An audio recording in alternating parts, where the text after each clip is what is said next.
More than 140,000 people die of stroke each year in the United States. And this is quoted from the article, Stroke Statistics by Internet Stroke Center News.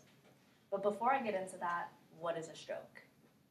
As quoted by Melissa Conrad, a medical author, she states that a stroke occurs when the blood supply to an area of the brain is cut off by, for example, a clot.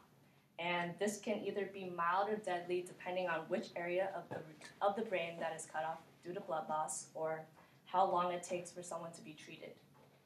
And I have a little bit of knowledge in this topic because my great uncle recently suffered through a stroke, and through that experience, I was able to recognize some of the symptoms of a stroke. So today, I'll be explaining ways to recognize symptoms of a stroke so you can learn how to save a life or to reduce the risk of a long-term disability in someone.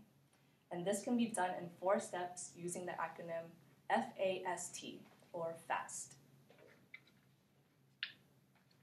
The FAST test was designed in the United Kingdom in 1988 for ambulance staff to quickly assess a patient on whether or not they have a stroke. This test was designed to account for basic stroke symptoms, and people with little training can easily identify symptoms of a stroke. And in an article by Gary Ford, in a study showed that it was reported that the median time for a stroke person to arrive in a hospital after the FAST acronym was released to the public was 2 hours and 3 minutes, compared to before where it was 7 hours and 12 minutes before the FAST acronym was released.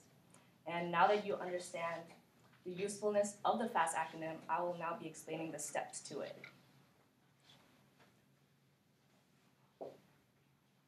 So step number 1, F, or face.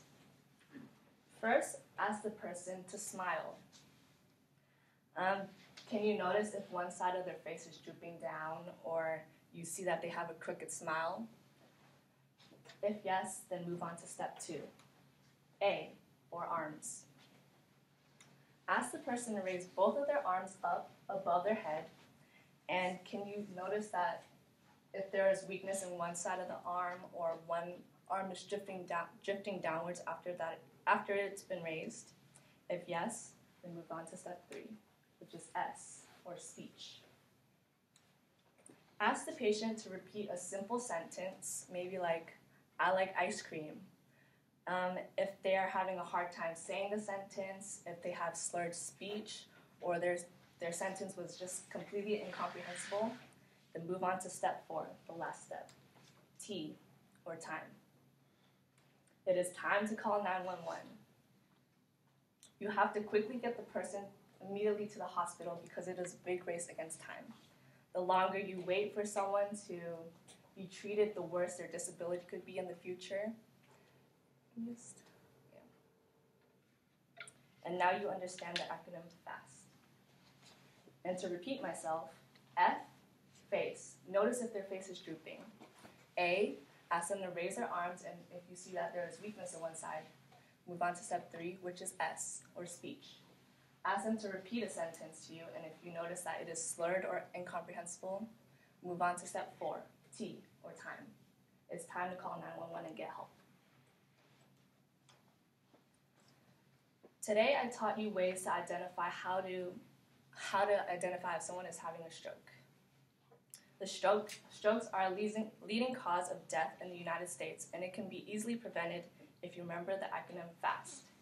F, face drooping. A, arms raising. S, speech difficulty. And T, time to call 911. By remembering these 4 steps, you can easily learn to save a life.